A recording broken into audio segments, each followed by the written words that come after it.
Shalom saudaraku yang dikasihi dan diberkati Tuhan. Selamat malam, salam sejahtera buat kita semuanya.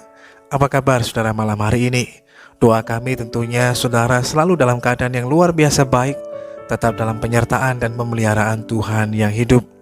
Puji Tuhan, jumpa lagi dengan saat teduh dan doa sebelum tidur malam hari ini. Saat teduh malam hari ini berjudul Berkat Rohani. Saudaraku yang dikasihi Tuhan, firman Tuhan terambil dalam Kejadian pasal yang ke-25 ayat 33 dan 34. Saudara yang dikasihi Tuhan, sebagai anak yang sulung, Esau ternyata memiliki banyak hak dan mewarisi banyak berkat. Hak yang dikenal dengan hak kesulungan tersebut dapat dibagi dalam dua bagian. Yang pertama, hak temporal atau duniawi yang menyangkut kekuasaan dalam keluarga dan bagian ganda atau double porsi ketika menerima warisan harta dalam keluarga.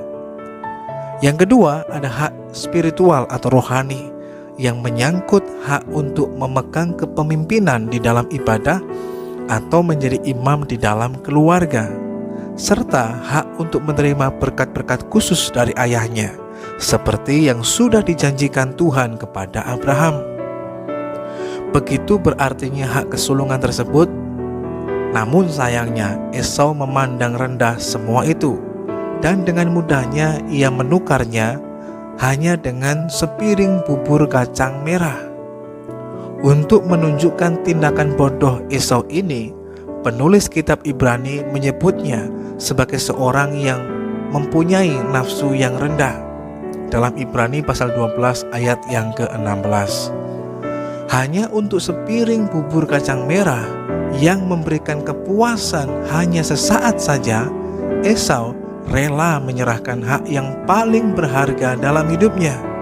Esau adalah simbol manusia duniawi yang dikuasai oleh keinginan daging, keinginan mata, dan keangkuhan hidup. Ia sama sekali tidak memiliki kesalehan, apalagi hubungan pribadi dengan Tuhan. Tindakan barter atau pertukaran itu tidak sepatutnya untuk dilakukan. Sesuatu hal yang akhirnya hanya akan merugikan dirinya sendiri dapat disamakan dengan tindakan beberapa orang dalam Alkitab yang menjual kejujuran dan kebenaran mereka untuk mendapatkan kepuasan duniawi. Lihatlah Gehazi, hamba Elisa yang mengejar Naaman dan kemudian berbohong bahwa Elisa lah yang menyuruhnya meminta setalenta perak dan 2 potong pakaian. Memang ia mendapatkan barang-barang tersebut, tetapi ia harus membayarnya dengan harga yang mahal, menderita penyakit kusta sampai pada keturunannya. Lihat juga kepada Yudas yang menjual Yesus hanya demi 30 keping perak, yang menyebabkan jiwanya kemudian binasa. Lihat pula pada Ananias dan Safira yang berbohong kepada Roh Kudus demi menahan sebagian dari hasil penjualan tanah mereka. Akhirnya mereka berdua binasa. Semua barter atau pertukaran yang tidak pantas ini sama buruknya dengan apa yang dilakukan oleh Esau. Esau menukar berkat rohani yang ia punya dengan berkat jasmani yang hanya bersifat sementara.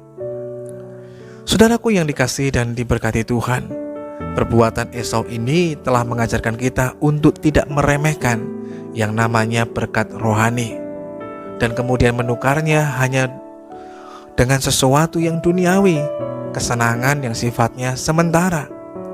Jika kita meremehkan atau membuang kesempatan untuk mendapatkan berkat rohani dalam kehidupan kita, bisa saja pada saat kita sangat menginginkan dan membutuhkannya, tapi kita tidak akan memperoleh apapun. Berkat-berkat rohani bisa berupa kesempatan untuk kita bisa bersekutu dengan firman Tuhan, kesempatan untuk beribadah, berdoa, bahkan bersekutu dengan saudara seiman yang lainnya. Selama kita masih memiliki kesempatan dan waktu yang Tuhan berikan untuk mendapatkan semuanya itu, gunakanlah sebaik-baiknya. Jangan pernah menganggapnya remeh. Jangan pernah mengabaikan perkara-perkara rohani dalam kehidupan kita hanya demi sekedar mengejar uang, ketenaran, jabatan, popularitas. jodoh atau pasangan hidup, dan lain sebagainya. Bahkan dalam Amsal pasal yang ke-23 ayat yang ke-23 juga dikatakan, belilah kebenaran dan jangan menjualnya.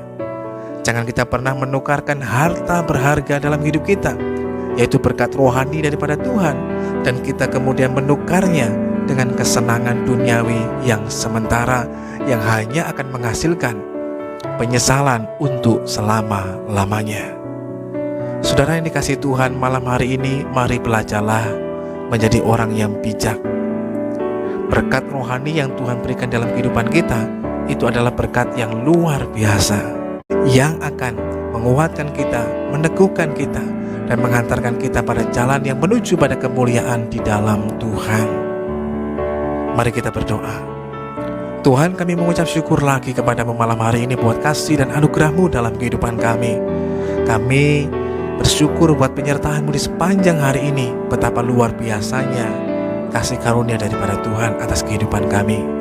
Malam hari ini pun kami merendahkan hati dan memohon pengampunan atas segala dosa dan pelanggaran kami.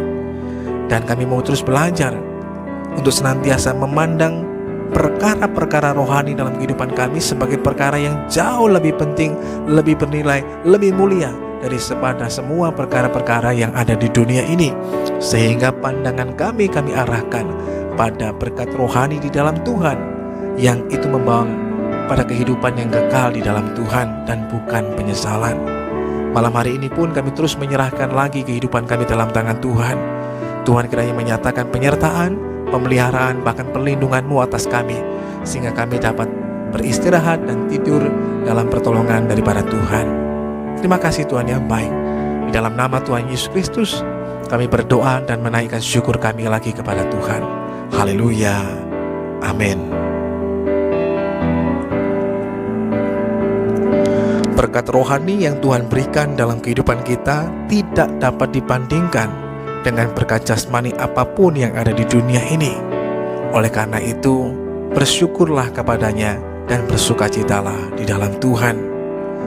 Selamat malam, Tuhan Yesus Kristus memberkati kita semuanya, dan sampai berjumpa kembali pada saat teduh dan doa sebelum tidur yang selanjutnya.